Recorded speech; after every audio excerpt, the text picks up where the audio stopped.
Supreme court का एक latest judgement जो कि दिसंबर मंथ में आया है, जिस जजमेंट में जो इम्पोर्टेंट बात यह थी कि क्या वाद स्वामित्व और कब्जे की घोषणा में परिसीमा पे लागू होती है। तो ये जो डाउट है, काफ़ी लोगों की क्वेरी आती है, तो इसी से रिलेटेड यह सुप्रीम कोर्ट का एक लेटेस्ट जजमेंट है। नमस्कार दोस्तों, स्वागत है आपका हमारे चैनल पे। आज हम लोग एक बेहद महत्वपूर्ण सुप्रीम कोर्ट के एक फैसले के बारे में चर्चा करेंगे, जो कि वाद यानी कि स्वामित्व और अचल संपत्ति के कब्जे के मामले में परिसीमा के सवाल को लेकर आया था।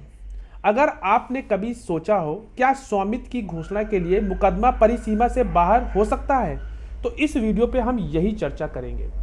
आज हम लोग चर्चा करेंगे एक ऐसे महत्वपूर्ण फैसले का जिसमें शीर्षक यह है कि मल्लवा बनाम कल समरवा कल्लम्मा। ये इस जजमेंट का केस टाइटल है।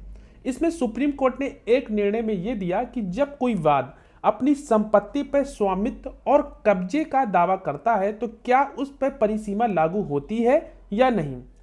सबसे पहले जानते हैं इस केस का बैकग्राउंड। इस मामले में जो प्रतिवादी ने हाई कोर्ट में एक दूसरी अपील खारिज कर दी गई थी और इसके बाद वे सुप्रीम कोर्ट में अपील करने के लिए प्रेरित हुए। यह मामला एक अचल संपत्ति के स्वामित्व और कब्जे से संबंधित था, जहां वादी ने संपत्ति पर स्वामित्व की घोषणा के साथ कब्जे के लिए राहत मांगी थी। इसमें जो की का जो लीगल क्वेश्चन ये था कि न्यायालय ने यह प्रश्न उठाया कि क्या वादी का जो मूल मुकदमा है, जिसमें मुकदमे की संपत्ति पर कब्जे की मांग करने के लिए प्रथम अपील चरण में संशोधित किया गया है, समय सीमा जो थी वो समाप्त हो गई थी। और खास तौर पर यह सवाल था कि क्या यह मामला सीमा अधिनियम 1963 के अनुच्छेद 58 या 65 के अंतर्गत आता है। कोर्ट का क्या डिसीजन था, आइए वो जानते हैं। सुप्रीम कोर्ट ने अपने फैसले में कहा कि जब वादी स्वामित्व की घोषणा के साथ साथ कब्जे की मांग करता है तो इस मामले में परिसीमा की जो अवधि है वो अनुच्छेद 65 के तहत लागू होगी। ये एक इंपॉर्टेंट बात आई। साथ ही साथ इसका मतलब यह है कि अगर कोई वादी स्वामित्व की घोषणा के साथ साथ कब्जे की मांग करता है तो उसकी जो सीमा है उसकी अवधि 12 साल होती है, ना कि केवल 3 साल बाद। न्यायालय ने यह भी स्पष्ट किया कि स्वामित्व की जो घोषणा के लिए मुकदमा तब तक वर्जित नहीं होगा जब तक कि संपत्ति पर वादी का अधिकार बना रहता है।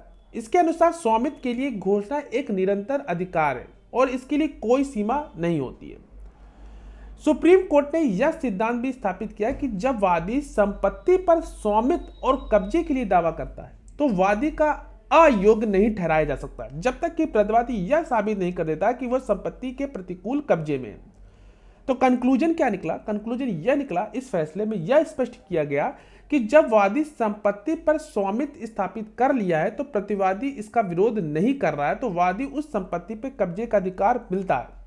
यह एक महत्वपूर्ण सिद्धांत है जो कि अचल संपत्ति के मामले में वादी के अधिकार को स्पष्ट करता है। इस निर्णय का पालन करते हुए सुप्रीम कोर्ट ने जो यह अपील को इसको खारिज कर दिया और वादी के पक्ष में फैसला सुनाया। तो दोस्तों, इस महत्वपूर्ण फैसले में वाद स्वामित्व और कब्जे की स्थिति की परिसीमा की व्याख्या को स्पष्ट किया गया है। साथ ही साथ जो इसमें लीगल पॉइंट कवर किया गया वो किया गया है पर लिमिटेशन है 1963। दूसरा था कि no limitation for declaration for ownership, और तीसरा था टाइटल एंड पोजीशन के बारे में, और सुप्रीम कोर्ट का ये जजमेंट था। तो आशा करते हैं ये वीडियो आपको जानकारी पूर्वक लगी होगी। तो कृपया लाइक करें, शेयर करें और चैनल को सब्सक्राइब करना ना भूलें ताकि आपको ऐसे ही महत्वपूर्ण कानूनी फैसलों का अपडेट मिलती रहे। इस जजमेंट का जो केस टाइटल है मैं डिस्क्रिप्शन बॉक्स में दे दूंगा, आप जाकर उसको पढ़ सकते हैं। मिलते हैं एक नेक्स्ट वीडियो में, तब तक के लिए धन्यवाद।